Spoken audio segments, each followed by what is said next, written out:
Good to have with us Debbie Georgatos. She is a GOP political strategist. We're going to talk social media. Let's talk. Can we talk about Hillary Clinton for just a moment? Please, let's do that. And the comment that she made yesterday. She apparently isn't too tech savvy, Debbie. You were in charge of it. You were the official in charge. Did you wipe the server?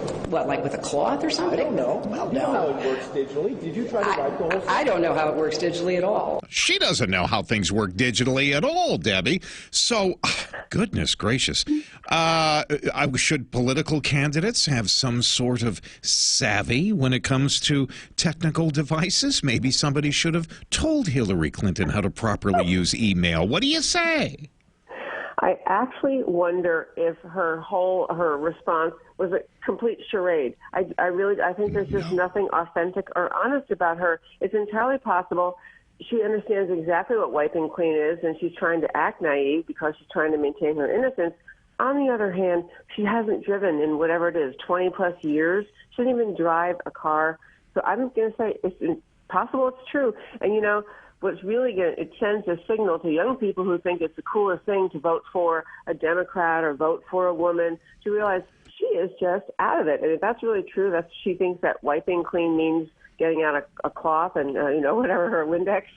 Yeah, she's going to be telling young people I'm not very with it at all. Yeah, but you and I know, because we're a little bit older, you and I know she's full of crap and she's lying through her teeth. But let me go back to the technology used today by candidates seeking seeking office, whether it be the office of the presidency or any office. What is the best form of technology in your view? Is it all of them? Is it the Facebook page? Is it Twitter, Snapchat, Instagram?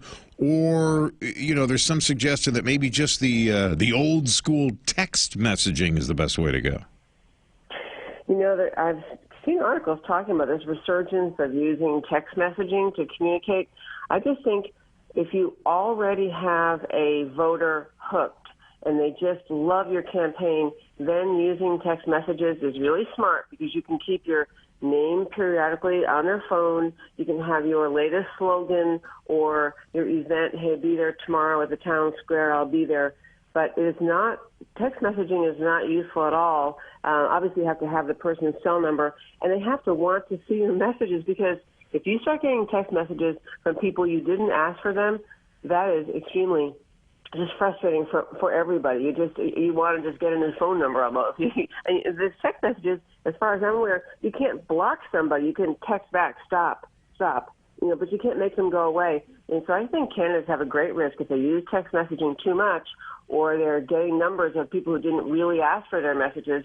That could be a very annoying message. I agree. No, you know what? I absolutely agree with you because I know in the story that we're doing this morning that there is some suggestion that text messaging is a better way to go. I don't want text messages from political candidates. Frankly, I don't want text messages from anybody unless it's my wife or my kids or something like that.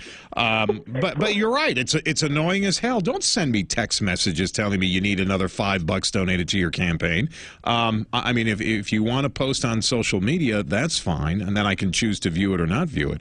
But the whole text messages thing, at least to me, and I'm an older guy, that would be tremendously annoying. That could turn me off to a candidate, frankly.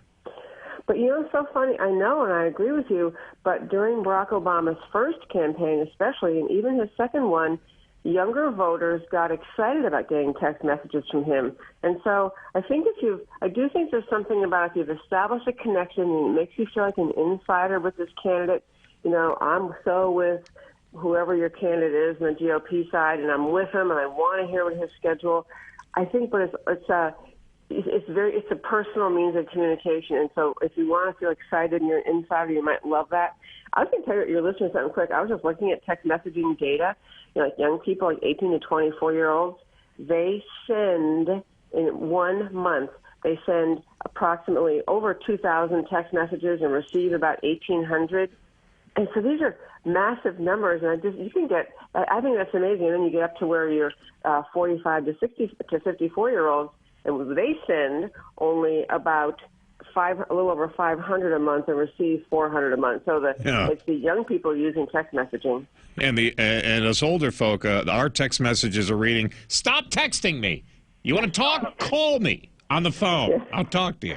Hey, Debbie, we thank you so much for your time. I appreciate you getting up early. Always good to have you on here in Houston. Thank you so much, Matt. Have a great day.